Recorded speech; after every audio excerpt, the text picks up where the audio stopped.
It was the little things that broke me. Not the man who died on my table tonight. Not the sound of the heart monitor flatlining while his wife screamed in the waiting room. Not even the ache in my lower back from standing 14 hours straight in compression cycles that didn't work. I've trained for that kind of devastation. It's part of the job. But walking into my own home, my supposed refuge, and hearing nothing but silence, that's what cracked me. The house was dark when I stepped inside, the kind of quiet that feels too deliberate. Not peaceful, hollow. I dropped my keys into the bowl by the door, slipped off my shoes, and noticed the first odd thing, Alara's boots. They were damp, lined neatly beside the entryway. She wasn't supposed to be here. Not tonight. Harper and I had agreed. She'd spend Christmas Eve with her grandparents. That was the plan. But her boots told a different story. I found her curled up on the couch, knees tucked beneath her, still wearing the red and green sweater she'd picked out for the family dinner. Her arms were wrapped tightly around a throw pillow, like it was the only thing anchoring her. The Christmas lights blinked from the mantel, reflecting dimly off her cheek. It wasn't until I saw the smear of mascara beneath one eye that my stomach turned. Alara. I kept my voice soft, trying not to startle her. Hey, what's going on? Why are you home? She didn't look at me at first, just stared at the blank television screen. I sat down beside her, close enough to feel the chill in her skin. They said there wasn't room, she whispered. It took me a second to understand what she meant. Room. At the table. At Grandma Brenda's. I wasn't expected, I guess. The air in my lungs turned sharp. What do you mean? You weren't expected? They forgot I was coming. Or said they did. Her voice cracked on the last word. Cousin Amelia was sitting in my spot. No one said anything. No one moved. I stared at her, frozen. This girl, my daughter, had packed her overnight bag, worn her holiday sweater, driven herself, in the dark, to what she thought would be a warm family celebration. And they had turned her away. Not yelled. Not screamed. Just acted like she wasn't supposed to be there. Quiet rejection, the cruelest kind. I didn't want to make a scene, she added, barely above a breath. So I said I'd forgotten something. And I came home. The knot in my chest twisted until I couldn't breathe. I reached out and brushed her hair from her forehead, kissed it gently. Did you eat? I asked, though I already knew the answer. She shrugged. Made some toast. Found half a banana in the fridge. I turned toward the kitchen and saw the paper towel on the counter, a single crust of toast left behind, one corner bitten off. The banana peel was already browning in the trash. That was it. That was her Christmas Eve dinner. Something inside me cracked, but not in fury. Not yet. It was something more still, more grounded, like a deep tectonic shift under calm waters. The kind of clarity that doesn't scream. It just rises. I didn't yell. I didn't storm down the street. I just sat with her. I pulled the blanket higher around her shoulders and leaned into the silence with her. I wanted to ask her more. Did anyone offer her a plate? Did they at least say hello? But I knew the answer. She wouldn't be home otherwise. And Alara wasn't the kind of girl to lie. She wasn't dramatic. She didn't exaggerate. If anything, she'd underplay what happened. Were you scared driving home? I asked. She nodded, eyes still fixed on the television. A little. There was ice on the back roads. And still, no one had offered to bring her back. No one had called to check in. I checked my phone instinctively. No missed calls. No messages from Harper's side of the family. No, hey, Alara left early. Everything okay? Nothing. Did you tell your mom? I asked, already knowing she hadn't. No, I didn't want her to feel bad. It's Christmas. I felt something rise in my throat, grief, maybe, for a version of the world I thought we lived in. For years, I had played along with Harper's family. Dinners, holidays, obligations. I had been the agreeable one, the ER doctor who didn't make waves, the husband who sent checks when things broke, who nodded politely when Brenda criticized our parenting in passive-aggressive tones. But Alara had never complained. She just wanted to be part of the family. Tonight, they told her she wasn't. She didn't cry, not fully. Just a few silent tears that glinted in the light. But her hands gave her away, shaking slightly as she clutched the pillow tighter. You did nothing wrong, I said, finally. You hear me? She nodded, still not meeting my eyes. You are enough. You belong. And I'm sorry they made you feel otherwise. The clock ticked quietly in the background. Outside, the street lamps flickered against a thin crust of snow. Somewhere down the block, someone's laughter drifted into the night air. A different Christmas. A better one. Alara leaned into me slowly, her head resting against my shoulder. We stayed like that for a long time. I didn't speak. Neither did she. But inside me, something began to take shape. Not rage, not revenge, but purpose. Cold and clear and unshakable. Because tonight, my daughter ate cold toast and half a banana on Christmas Eve while a family that had used my money and my silence for years pretended she didn't exist. They thought I would ignore it. They thought I'd stay quiet. They thought I'd keep the peace. They were wrong. I sat beside Alara on the couch, the only light in the room coming from the half-lit Christmas tree we'd put up 2 weeks ago.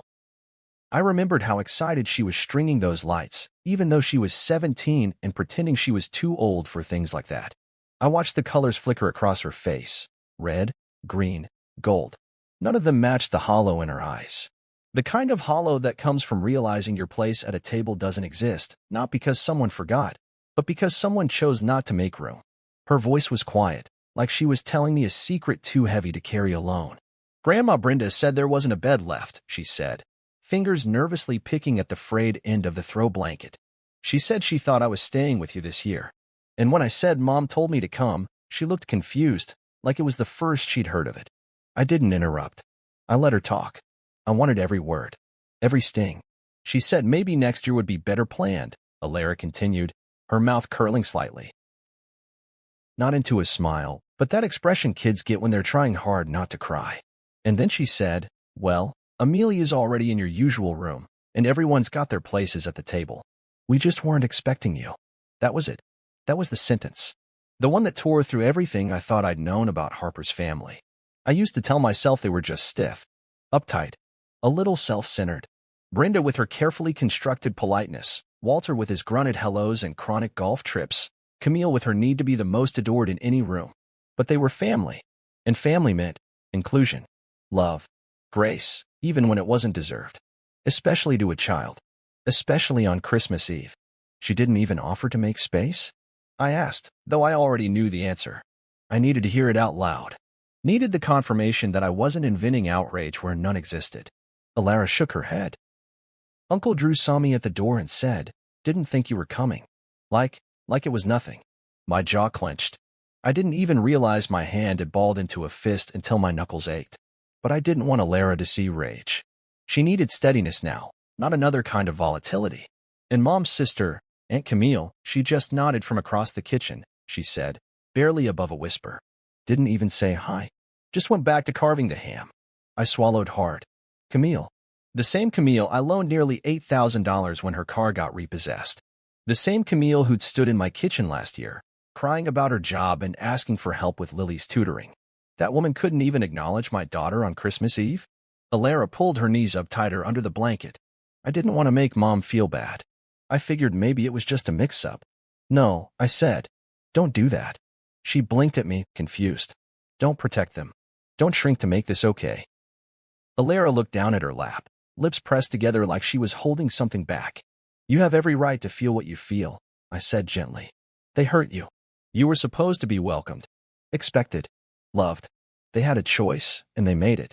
She nodded slowly, and I saw the weight of it starting to settle, not just in her shoulders but in her spine, in her understanding of the world. This wasn't a mistake.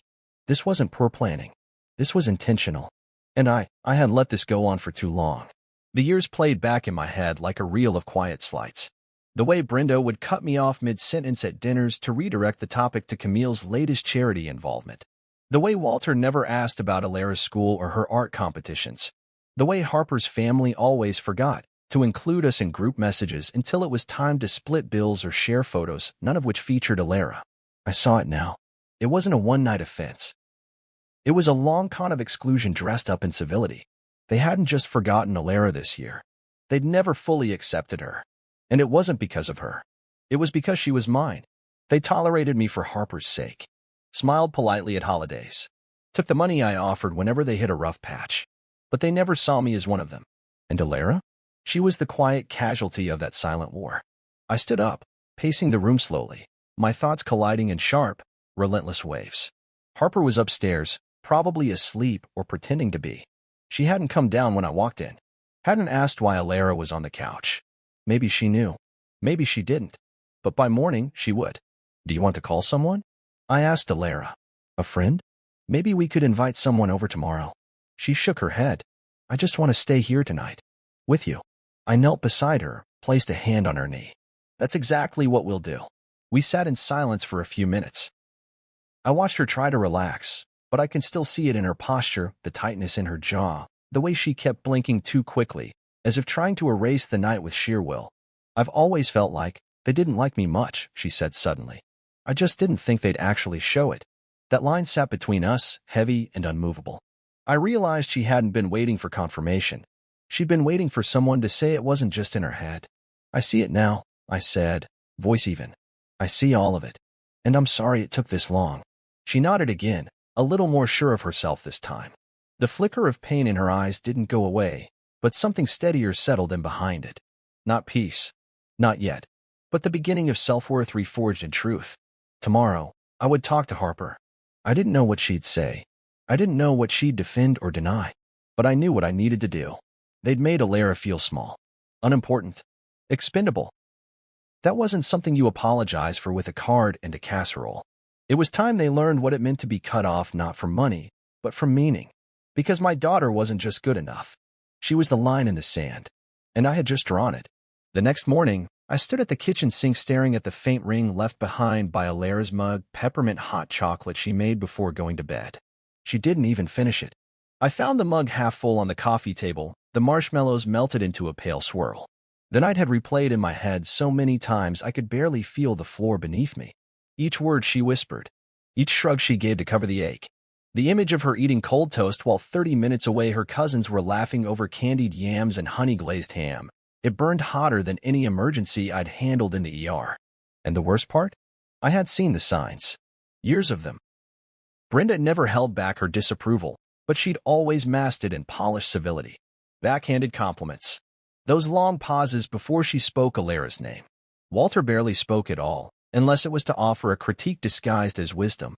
You sure she wants to go into art? He'd asked last year, eyebrows raised like Alara's dream was a joke. Maybe encourage something more stable? Stable. Like law. Like finance. Like Camille, their trophy daughter who wore her entitlement like pearls. I'd endured all of it for Harper's sake. For the idea of family harmony. I swallowed every insult. Paid every invoice they conveniently couldn't handle. I was the handyman when Walter's hip acted up. I was the ATM when Brenda forgot to budget for their utilities. When Camille called me crying about her car being repossessed, I wired the money before she finished her sob story. I did it because it was the right thing to do, or so I told myself. But none of that bought my daughter a seat at the table. Harper walked into the kitchen slowly, robe wrapped tight around her. Her hair was still tousled from sleep, and when she saw me, she paused like she knew something was off. The silence between us was dense. She's still sleeping, she asked gently. I nodded. Yeah. I waited a beat before I said anything else. I didn't want to come at her like a hammer. I needed her to hear me. To really hear me. She told me everything, I said. About last night. About what your mother said. Harper exhaled, her shoulders slumping as she reached for the coffee pot. I had no idea, she said quietly. I texted Mom earlier asking if everything went okay, and she just said, lovely night. Great turnout. Nothing about Alara. Not one mention. She wasn't even given a plate, I said, my voice low, steady. She drove herself home. On icy roads. Ate toast and a banana for Christmas dinner. Harper closed her eyes. God. That's not a mistake, I continued. That's a decision. There was no fight in her. No defense. Maybe because deep down, she'd seen it too over the years, just didn't want to name it. It's hard to face when your own family decides who's worthy of love and who's not. I've let it go for too long, I said. They've crossed lines before, but I always found ways to excuse it. This was deliberate, and I can't unsee it. Harper nodded, her voice barely a whisper. What do we do now? That question echoed louder than anything she could have shouted. It wasn't defeat I heard, it was clarity. She was standing beside me in that realization. Finally, it wasn't just about disrespect anymore. It was about Alara, about what kind of message we were sending her if we stayed silent again. I'm writing them a letter, I said. Not a rant, not an argument, just facts. Harper didn't object. She didn't flinch. She simply nodded and took a sip of her coffee. So I sat down at the kitchen table and began to write. I didn't raise my voice in the letter. I raised my standards. I wrote to Brenda and Walter, line by line, calmly and precisely, listing out everything I had done for them over the years, not as a weapon, but as a ledger. I reminded them of the roofing repairs I paid for when the insurance denied their claim, the times I covered their travel expenses to visit Harper's grandmother in hospice, the streaming services, the grocery bills, the car Camille now drove. I made it clear those days were over. I told them we would no longer be attending any family gathering hosted by them, that their mistreatment of my daughter was not something we would forgive or overlook. And most of all, I told them I expected nothing from them in return. No apology, no explanation. I wasn't waiting for them to suddenly become better people. I was just letting them know the line had been drawn, and we were on the other side of it. Harper read it when I finished. She didn't suggest edits. She folded the letter, placed it in an envelope, and sealed it herself. We drove together to their house. The streets were still coated in morning frost, the sky overcast and silent. When we arrived, I rang the bell. No one answered. I wasn't surprised. Even their silence came with timing. So I knelt and slid the envelope under the door. 15 minutes later, as we were pulling out of the driveway, the silence shattered. Brenda's voice cracked through the quiet like a slap. "Are you serious?" I watched her through the rearview mirror, standing in her doorway in a long robe, her face flushed with disbelief. The letter crumpled in her hand, torn slightly at the edge. I didn't stop the car. I didn't roll down the window. Harper reached across the console and placed her hand over mine. She didn't say a word. She didn't need to. Back home, Alara was just waking up. She blinked sleepily from the couch, hair wild, face bare, and still beautiful in that teenage way that mothers always see first and fathers fiercely protect. "Good morning," she mumbled. Harper smiled, walked over, and kissed her forehead. "Morning, baby. Want waffles?" Alara nodded, not yet knowing what we'd done, not yet realizing that the quiet grace she showed last night had rewritten the rules in this house. But I knew. I knew the years of quiet enabling were over. The grace I'd extended was gone, not out of malice, but out of duty. Not just as a husband, as a father. Because the moment someone treats your child like they're disposable, and you let it slide, you teach that child they are. And I'd rather burn every bridge than teach my daughter that lesson. I've written a lot of things in my life: medical evaluations, trauma reports, condolence letters to families whose loved ones didn't make it. But nothing felt like this. Nothing felt like this cold, meticulous burn sliding from my pen as I sat at the kitchen table, writing a letter not out of anger, but out of clarity. It wasn't dramatic. It wasn't cruel. It was factual, deliberate, and impossible to ignore. Harper sat across from me in silence. The coffee in her cup had long gone cold, untouched since I began writing. She hadn't said much since yesterday, and I didn't need her to. Her silence wasn't resistance. It was agreement. A heavy, guilt-laced, bone-deep kind of agreement. She had seen her family's cruelty too many times before, shrugged it off for the sake of tradition, for the illusion of unity. But Alara's quiet heartbreak had cracked the mirror. And now, Harper was sitting here, helping me write the ending to a chapter we'd let drag on for far too long. I signed the letter at the bottom, dated it, then slid it across to her. She read it twice, nodded, then folded it neatly and placed it in the envelope. Her hands trembled a little, but she didn't hesitate. She sealed it tight and pushed it toward me. I picked it up and held it for a second. Strange how something so light could carry so much weight. No yelling, no ultimatums, just the truth. Brenda and Walter. I hope you had a lovely Christmas Eve with the family. I'm writing because I need to make a few things clear. I know what happened to Alara last night. She came home hurt, humiliated, and dismissed not by accident, but by design. She wasn't forgotten. She was excluded, and that choice has consequences. From this point forward, I will no longer be covering your utilities, repairs, or any other financial assistance you've come to expect. The vehicle I purchased for Camille will be formally transferred out of my name within 30 days. Any outstanding balances you assumed would be quietly taken care of don't. We are done. Alara is not a mistake, a scheduling inconvenience, or a name to leave off a guest list. She is my daughter, my heart, my line in the sand. The way she was treated has made one thing clear: this family, as it stands, is no longer safe for her. We will not be attending any future gatherings hosted by you. We will not be sending gifts. We will not be showing up to keep the peace. The peace is broken. I wish you well. I truly do. But we're done pretending this is anything but what it is. D. I didn't reread it. I didn't need to. I tucked the letter inside my coat pocket, kissed Harper on the forehead, and told her I'd be back in 20. Their house was less than 15 minutes away, tucked in a manicured cul-de-sac that smelled of seasonal wreaths and performative wealth.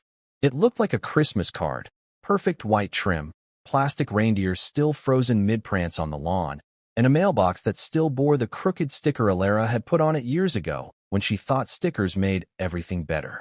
I parked at the curb, sat for a moment with the engine running. This wasn't vengeance. This wasn't about punishing anyone.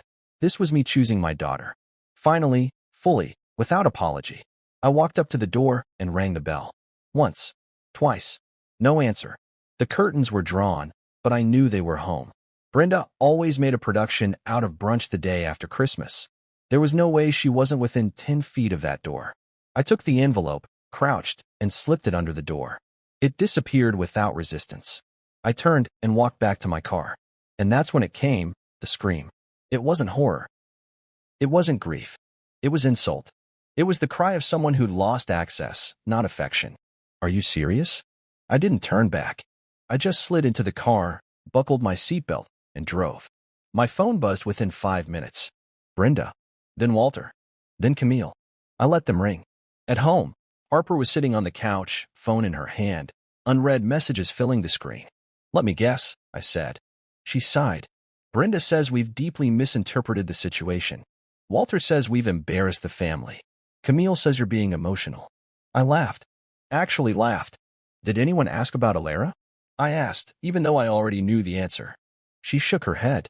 Not one. That was the part that stuck with me. Not the financial shock. Not the sudden outrage.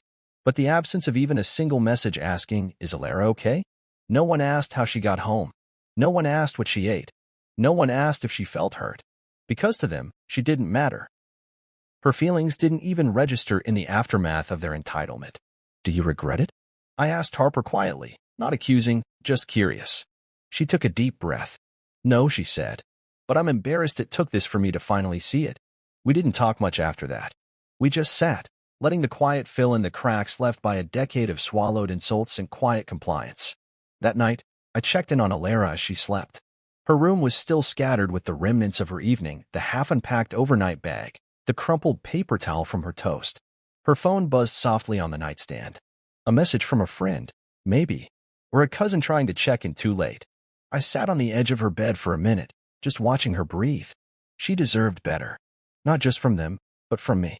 I should have protected her sooner. Should have set boundaries years ago. But life gets noisy. And sometimes, in the hum of responsibilities and good intentions, you miss the quiet damage being done to the people you love most. But not anymore. This letter? It wasn't just a line in the sand. It was a gate, and I had just locked it. The first call came less than an hour after I got back home. I was sitting on the edge of the bed, elbows resting on my knees, phone in one hand, silence wrapped around me like armor. It buzzed once, Brenda. Then again, Walter. And again, Camille. Then Harper's cousin Drew, as if he had any authority in the matter. I didn't answer. I just watched the names pop up like weeds on a lawn I'd finally stopped tending. I let them all go to voicemail. They weren't calling to apologize. They weren't calling out of concern for Alara. They were calling because the benefits had dried up, and they were scrambling to find the faucet again. Harper walked in holding her phone like it was made of fire. Her eyes were rimmed red, not from tears, but exhaustion. She held it out wordlessly, and I knew it had begun, the flood. Messages, accusations, indignation masquerading as confusion. She handed me the phone and sat beside me without saying a word. I scrolled. Brenda, how could you do this? On the holidays? Do you realize what kind of message you're sending to the family? Walter, this is ridiculous. You're overreacting. It was a crowded night, that's all. Drew, just heard what you pulled. You're seriously cutting off your wife's parents? Over a chair. And then there was Camille. She didn't even pretend to dress her message up.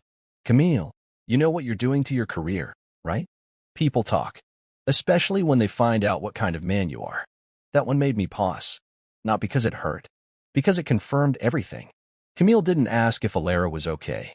Didn't acknowledge that a 17-year-old girl had been turned away from her family's Christmas celebration. No. What mattered to her was optics, influence, appearances. She'd gone from victim to PR consultant in a sentence and a half. That was her specialty. Deflect and destroy. I showed Harper the message. She sighed, leaning her head against my shoulder. She always plays dirty when she's cornered. I noticed, I said. We both sat there, letting it all sink in. Years of effort. Thousands of dollars. Every Christmas card, every family trip, every favor called in or extended. None of it had earned Alara a seat at the table. And now that I'd revoked the invisible credit card they'd grown so accustomed to, the truth came flooding out. They weren't upset because they felt misunderstood. They were upset because they'd lost control. You're overreacting. That was their anthem. As if my daughter's dignity was a detail. As if her silent, heartbroken drive home in the dark, after being told there was no place for her, was something I was supposed to shrug off like a weather report. I turned off my phone. I couldn't stand the sound of it buzzing anymore. The entitlement in each vibration. I looked at Harper. You still with me on this? I asked. She looked up. I've never been more with you. It mattered more than I knew it would, hearing her say that. Harper had grown up under Brenda's rulebook. A quiet, gilded dictatorship masked as etiquette. I know it couldn't have been easy for her to let go of that scaffolding, even if it had always been cracked. But now she was choosing us. Choosing Alara. Choosing truth over tradition. Later that afternoon, I stepped out onto the porch to get some air. The winter breeze was sharp, biting through my sweater like it had teeth. I didn't mind. It reminded me I was still alive. Still capable of change. Still capable of drawing a line. Then my phone buzzed again. One last time. A text from Camille, short and smug. Camille needs help with Lily's science camp. Pay for it, and we'll move on. I actually laughed. Not because it was funny, but because it was so perfectly in character. This wasn't a family reaching out for reconciliation. This was a network of users trying to reset the password to an account I'd shut down. I walked inside and showed Harper the message. She stared at it for a moment, then shook her head in disbelief. They think this is transactional. To them, it always was. Camille's message didn't sting. It confirmed what I'd already accepted. They never respected me. Or Alara. Not really. I was a resource, not a relative. A means to an end. A man with a salary and a savior complex. But they forgot something. I wasn't just a doctor. I was a father. And now? I was a man who had finally stopped mistaking silence for strength. That evening, Alara sat at the table with us, sketching quietly in her notebook while Harper prepared dinner. The TV murmured in the background, some feel-good holiday movie we weren't really watching. But it felt different in the house. Lighter. Quieter. Honest. Alara looked up at one point and asked, "Are they mad?" I didn't flinch. "Yes." "Good," she said, with the ghost of a smile. It was then I realized this wasn't just about who got cut off or who lost what. This was about her. About what she would carry forward. About the story she would tell herself about her worth. She wasn't disposable. She wasn't second tier. She was not the girl forgotten at the door. She was the line in the sand. And we had drawn it not with anger, but with love. Love that finally said, enough. It was 2 days after Christmas when Brenda showed up. I saw her through the living room window before she rang the bell, standing on the porch in her fleece holiday robe like she hadn't had time, or the self-awareness, to change out of her Christmas performance costume. She had her hair tied in a hasty bun, no makeup except for the smudged remnants of mascara that made her look more theatrical than distraught. Her right hand clutched the letter I'd written, now crumpled and limp, like it had been squeezed in a fist all night. The other hovered near the doorbell, as if even she wasn't quite sure what she expected to happen. I didn't call for Harper. Didn't need to. I stepped up, opened the door, and faced her head on. For the first time in years, I didn't feel the usual pang of restraint, the need to be diplomatic, to swallow my tongue for the sake of family civility. I felt clear. Tired, yes, but clear. She stared at me like I'd committed treason. Her eyes were wide with disbelief, voice already at a theatrical pitch as she barked, "You're seriously cutting us off? After everything we've done for you? Everything they had done for me?" I didn't invite her in. I didn't even move aside. I just stood in the doorway, frame steady, my hand gripping the edge of the door like I might shut it at any moment. "After everything you've done for me?" I repeated, not angrily, but slowly, like I needed to hear how absurd it sounded out loud. "Yes," she snapped. "We have always included you. Always. We've opened our home to you, treated you like family. You turned my daughter away, I said flatly, cutting through her carefully constructed memory. On Christmas Eve. Alone. No one offered her a seat. No one offered her a ride. No one even acknowledged her. Brenda's mouth opened, closed. She looked like she wanted to cry but couldn't quite summon tears. It was just logistics, she said, waving her hand like it could sweep the problem away. There were too many people. Not enough chairs. You had 28 guests. That's not the point. No, I said firmly. That is the point. 28 chairs, and somehow the only person who ended up without one was my daughter. Brenda stepped closer, testing the space between us. I didn't move. She looked down at the torn edge of the letter in her hand, then back at me. You're blowing this out of proportion. I tilted my head. Am I? Yes. Camille's daughter was already in the room Alara usually sleeps in. There just wasn't space. We didn't think. That's the problem. You didn't think. You didn't consider her. She wasn't late. She wasn't a surprise. She was on the list, Brenda. She was expected. She showed up, and you looked her in the eye and told her there was no place for her. Like she didn't belong. Like she didn't matter. Her face flushed red. She looked down, unable to hold my gaze, then blurted, Camille needs help with Lily's science camp. I actually laughed. Not because it was funny, but because it was so perfectly, painfully revealing. That was what she'd come here for. Not reconciliation. Not to check on Alara. Not to apologize for the damage they'd done. She came with a request. A favor. A transaction thinly veiled in dramatics. Pay for it, she said, her voice flat now. And we'll move on. Move on. As if this entire thing were a misunderstanding that could be mopped up with a donation to Lily's extracurriculars. You think this is about money? I asked. Her eyes flicked up. Well, isn't it? That's what the letter said, isn't it? The letter was about accountability, I said. The money was just the part you could measure. The real cost? That's what you did to Alara. Brenda scoffed. We didn't do anything. She's sensitive. Always has been.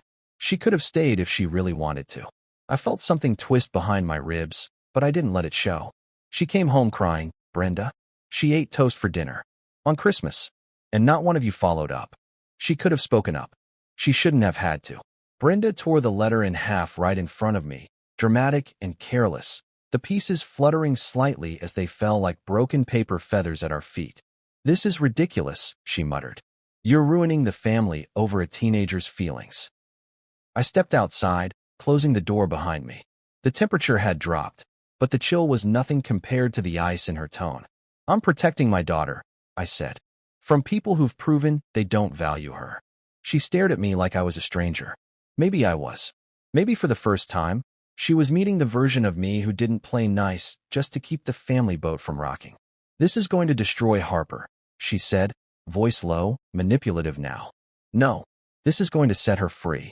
Brenda's jaw clenched. You think cutting us off is going to make you the good guy? Everyone's going to hear about this. Everyone. I nodded. Let them. And what will you say when they ask why? She demanded. I didn't hesitate. I'll tell them the truth.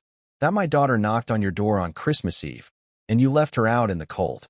Brenda stared at me like she was finally realizing the rules had changed. That the quiet man who once passed her pipes, paid her bills, and smiled through every dismissive comment was gone. I took a breath, looked her in the eye, and said, Don't come to this house again. She blinked. Excuse me. You're not welcome here. Not until you understand what you did.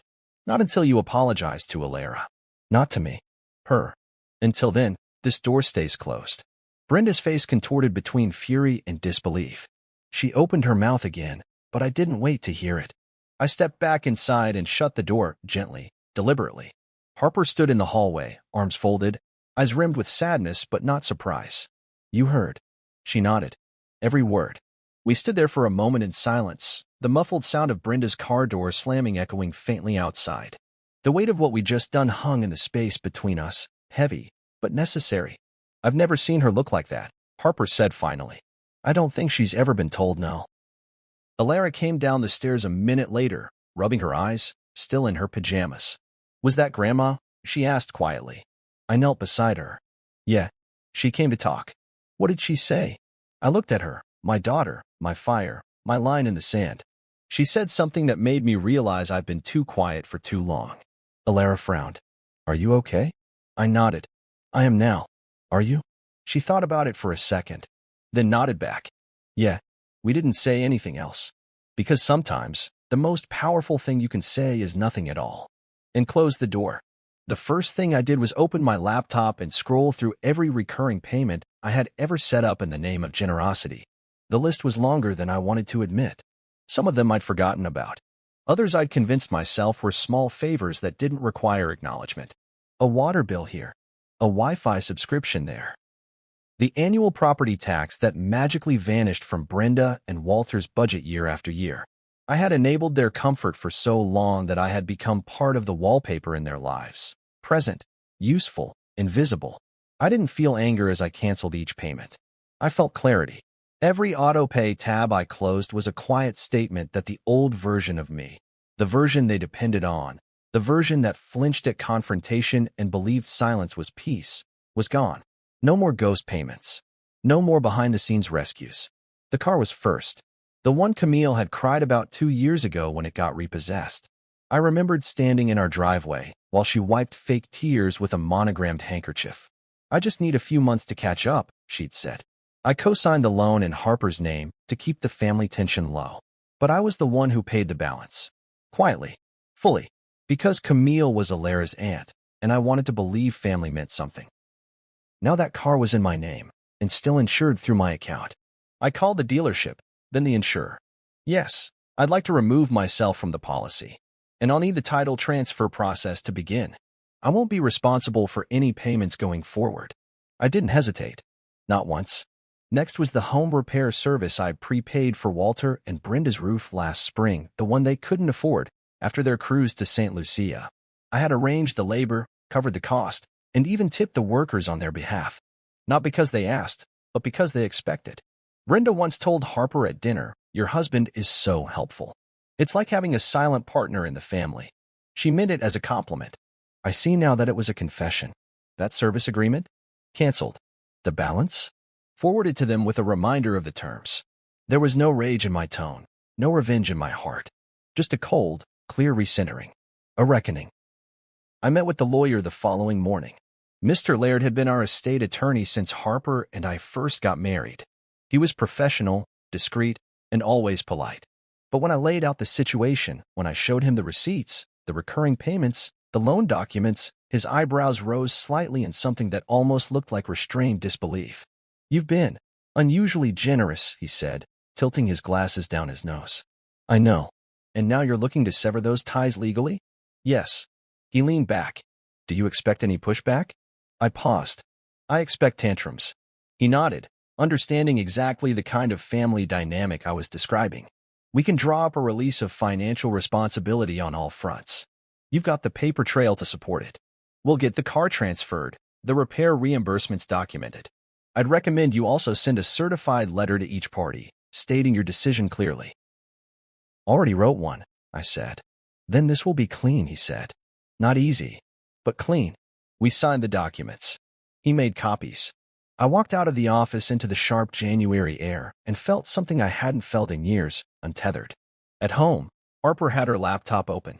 She'd been working remotely since before the holidays, but I could see she hadn't been doing much actual work. She was reading. Messages.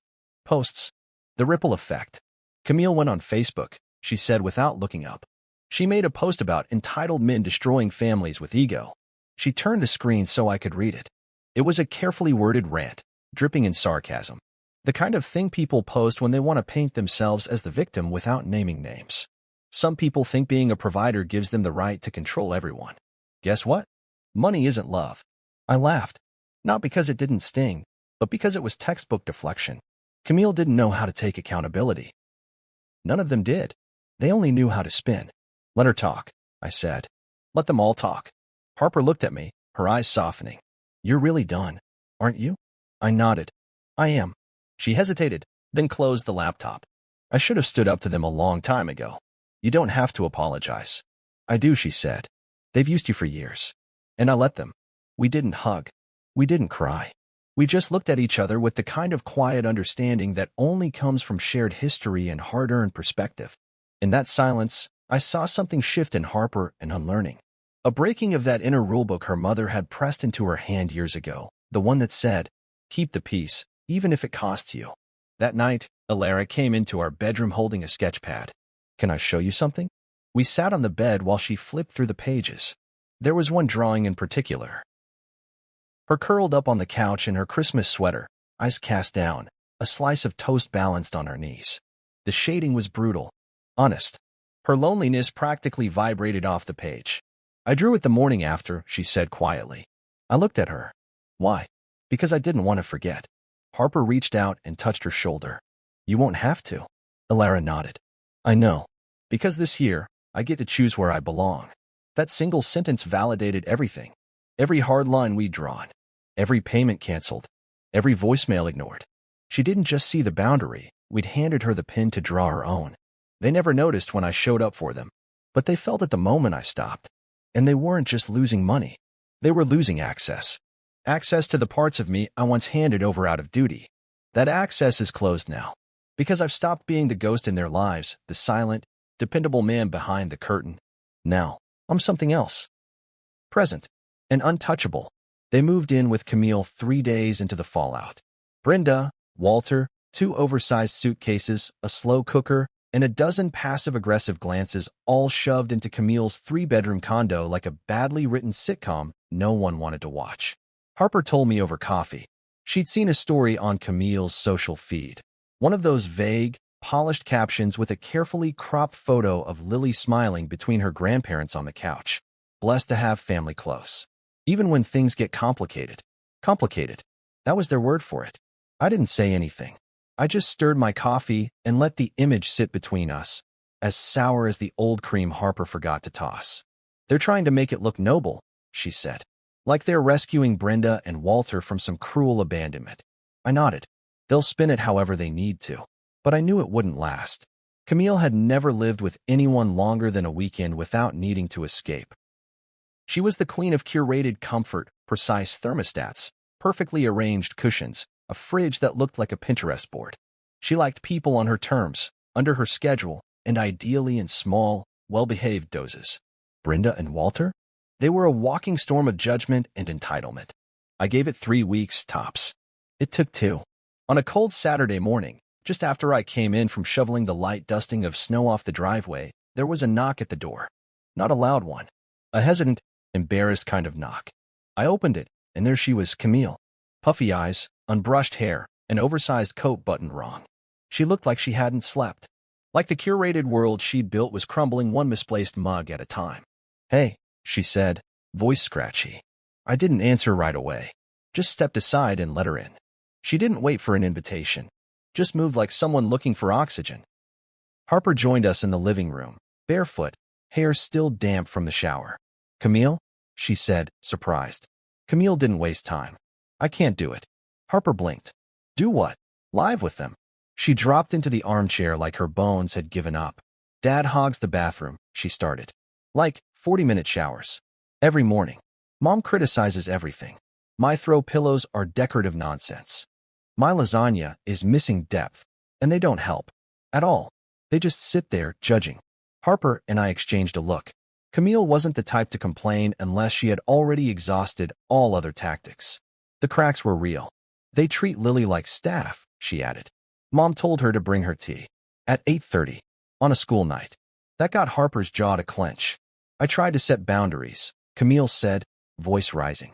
Tried to say, hey, maybe pick up after yourselves, and Mom scoffed. Said, that's what kids are for. Like Lily's a maid. I folded my arms. Why are you telling us? Because, Camille said, looking right at me, you were right. The room fell quiet. I thought you were being dramatic, she admitted. Overprotective. But now, I get it. They don't respect space. Or effort. Or people. Not unless they benefit. And Alara? They never even mention her. They act like she doesn't exist.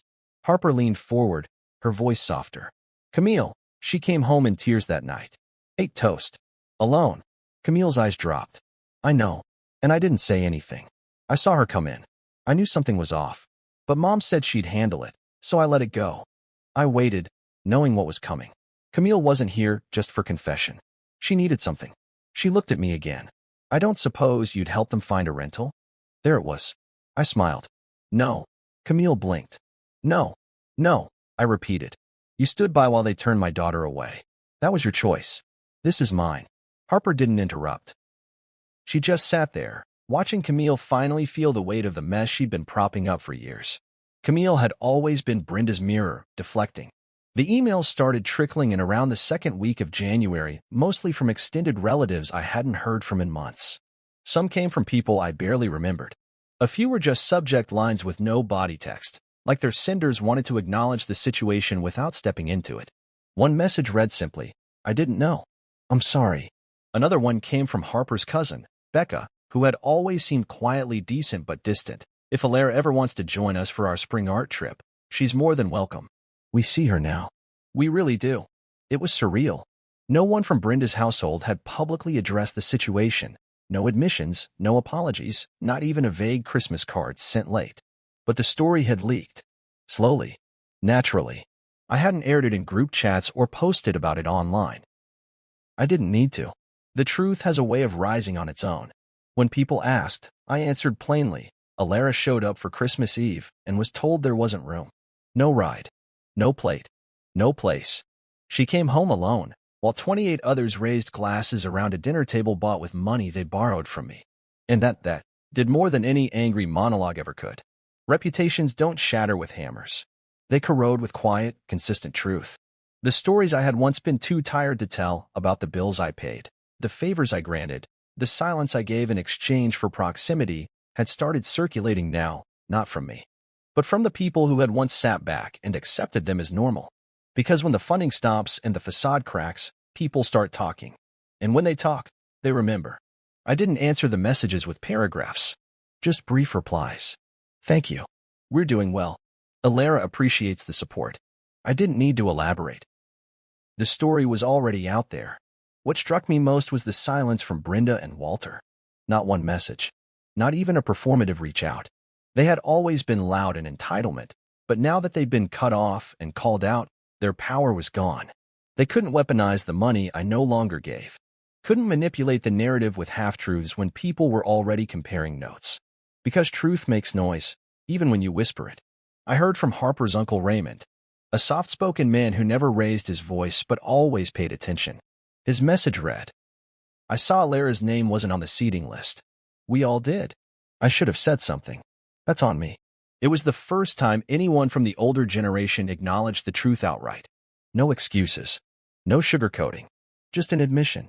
I printed it and kept it in my desk drawer, not out of vindictiveness, but as a reminder that integrity still existed in that family, even if it had been buried beneath layers of politeness.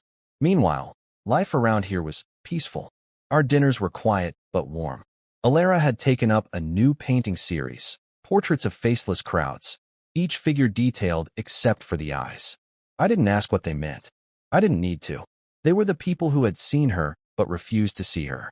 One evening, as she worked on a canvas in the sunroom, Harper walked over and sat beside me on the couch. Did you ever think it would play out like this? She asked. Like what? People taking our side. The truth actually coming through. I thought about it. No, I admitted. I thought they'd bury it. Pretend it never happened. Harper nodded. They're still trying to, in some ways. Brenda told my Aunt Loretta that we were processing some emotional issues and needed space. Sure, I said dryly. Emotional issues like not letting our daughter eat scraps on Christmas. Harper gave a faint smile. You know what I realized? What? All these years, we weren't just funding their lifestyle. We were funding their image of themselves. The generous hosts. The matriarch and patriarch. The family glue. I turned that thought over. It was true. Every dollar I'd sent, every repair I covered, every car payment I silently made, it had all helped them maintain the illusion that they were gracious, stable, giving. But the moment that foundation cracked, their identity came with it. They can't buy back what they lost, I said. Not with borrowed money. Not with holiday photos. Not even with lies. Harper looked toward Alara, who was dabbing paint gently along the outline of another anonymous figure. Do you think they'll ever say sorry? I considered it. Brenda? Maybe, in a carefully written card that never quite admitted fault. Walter? Not a chance. Camille? If she did, it would come wrapped in deflection and strategic timing. Maybe, I said, but I'm not waiting for it. Alara walked in 10 minutes later, barefoot, holding her painting. Can I show you guys something? We nodded, and she flipped the canvas around. It was a dining room. Long, polished table. Empty chairs on one side. Rigid, uniform, cold. On the other side, a single chair pulled close to a warm hearth. Paint strokes glowing gold and amber. I call it the real table, she said. Took me 2 weeks. Harper's eyes welled up. I just smiled and said, You nailed it. Alara beamed, and for the first time in weeks, I saw something in her posture that had been missing, a quiet pride. She knew who she was now, and more importantly, she knew we saw her. Later that night, my phone buzzed again. Unknown number. I stared at the screen for a moment, then pressed delete. I didn't need to open it. I didn't need to revisit the noise. They had their chance. They chose silence when it counted. Now it's ours, and we speak it with peace. It was late afternoon on a Sunday when it finally hit me. Peace doesn't announce itself. It just arrives. No trumpets. No revelations. Just stillness. I was on the back porch with Harper and Alara, each of us holding tall glasses of lemonade, the kind Harper made from scratch with the tartness just right and the sugar never overdone. Alara's feet were tucked under her in the wicker chair. Harper's head rested lightly against my shoulder. And I didn't feel like a man bracing for the next demand. I felt, here, present, home. The 2 years since that Christmas had passed slowly and then all at once. In some ways, the house felt bigger, lighter. Not physically, of course, but emotionally.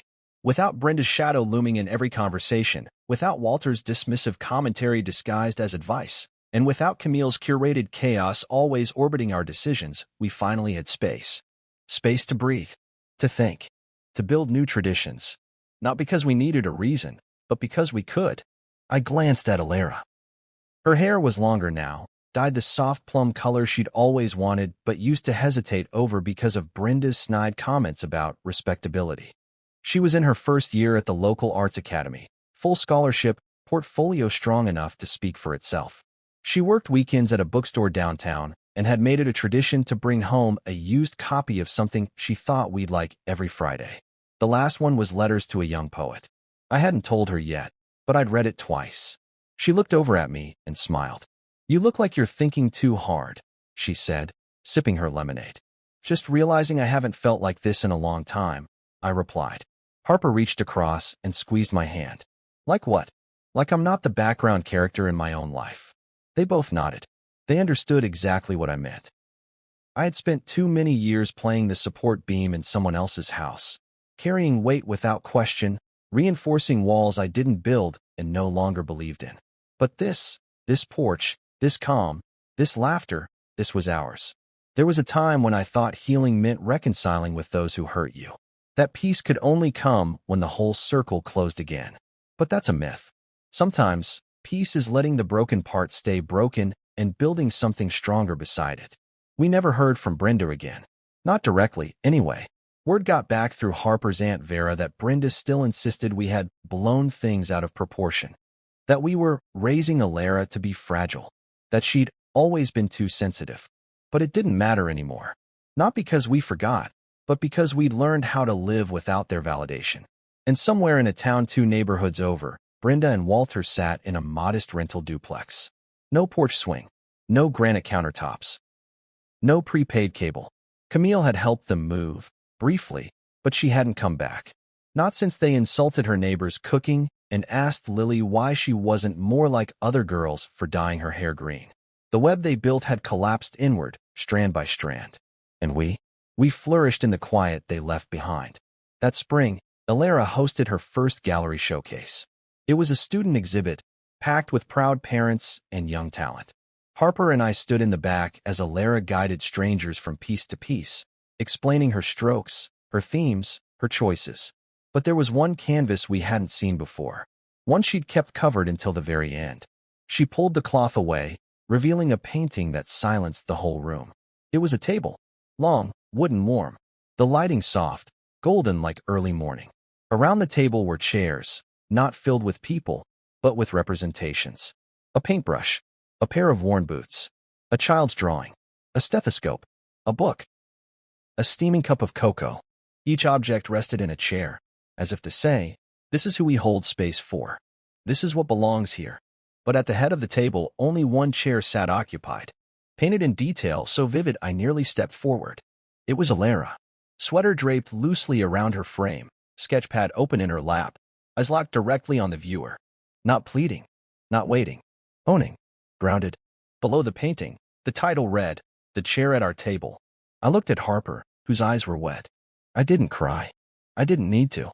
I just stood there, absorbing it all. Later that night, when we returned home, Alara disappeared into her room while Harper and I sat on the porch once again, our fingers brushing over the rim of our glasses. "She's okay now," Harper said softly. "She is. And you?" I turned to her. "I'm finally living in a house that doesn't shrink around me." She leaned against me. "Me too." My phone buzzed once more, the screen lighting up with an unknown number. I didn't even check, just turned it over and let the silence settle back into place. Because I no longer answer calls that speak in entitlement.